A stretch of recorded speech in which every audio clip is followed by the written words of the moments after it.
Hello, BookTube.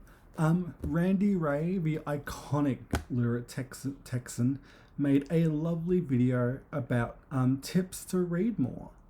And I thought I would do my own video because I read a lot and I've been reading for many years at this point. And yeah, I came up with like eight or whatever. All of these are very personal and hopefully can relate to some people. And yeah, so I've got eight tips and let's get started. So, first tip for to read more is to have no other hobbies than reading. You want to devote all of your time to reading. If you do sports, you don't do sports anymore. If you like to run, you don't run in case there's an emergency because that's precious reading time you are wasting. Granted, you can do a run with an audiobook because you're still experiencing that story. But yeah, so you're getting rid of hobbies. If you like board games, that's going to I don't know, building, anything, gardening, that's going to any hobby that doesn't involve reading, get rid of it because you're here to read while you're still alive before you die. So, moving on from that, number two, get rid of all distractions. And when I mean all, just leave. Move. Like, go sit in your car. Literally, just get rid of every distraction you can think of. Leave your phone in the other room. Don't even, misplace your phone so you don't know where it is. Like, literally, just get rid of every single distraction you can think of. It's hard because sometimes your thoughts are your own distraction. So, just turn off your thoughts. Just do that. So, get rid of all distractions. That's number two. Number three, and this is controversial because some people love unholding, but you've got to keep all your books that you come into possession of.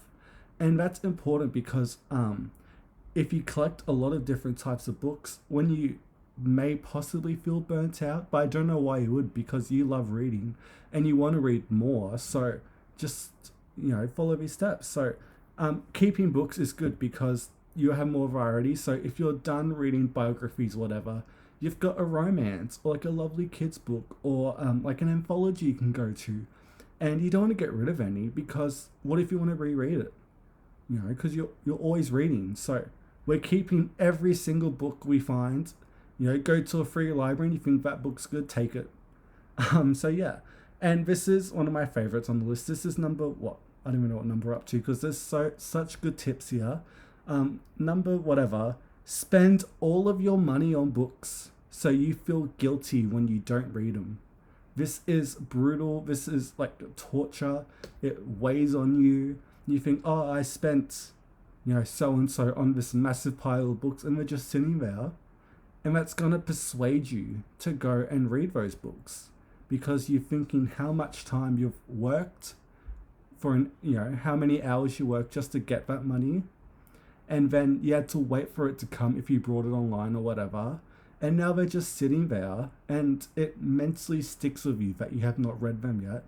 And the more you buy, the more it'll build up so you'll feel even more guilty and you'll read more because the guilt will be too much and you'll break.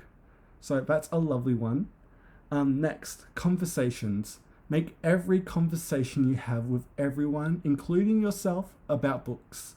If someone asks how you're going, tell them about, I don't know, the book you read at night or whatever. Tell them that you got like an audiobook on the go while you're doing your errands, that you had to sit and wait on an appointment and you ebook your way through waiting for that appointment. So make every conversation of books. Tell them about new releases. Tell them about authors that like deep dives on authors you're doing. Tell them everything you can about books. And once you get a formula for the way you talk about books to other people, just recycle that with other people so you can see and just see their reactions. See if they mentally zone out. In that case, just keep talking. Because again, the more you think about it and the more you talk about you're going to read, you just may as well read. So we have that. And another iconic one is whenever you're reading, because what else would you be doing, is to have BookTube on in the background when you read. And this is good because not only you're killing two birds with one stone here, you're reading, or you're reading pretty much, sorry, and you've got BookTube, so you're already engaging in the community and doing both at the same time. What's nothing wrong with that? You could be audiobooking and listening to BookTube. Why not? You know? So BookTube on 24/7 pretty much. Keeping up with the community, keeping up with the comments, doing all of that. But it's good because you can still read at the same time, because that's only one part of sense gone or whatever. You still got your eyes. You don't have to look at videos. So next, when you go to sleep, when you're clocking off your brain to catch some Z's, well, that's still reading time. Turn on an audiobook. Why not? I don't know. And the last one, this is probably the most important, because again, we are here to read.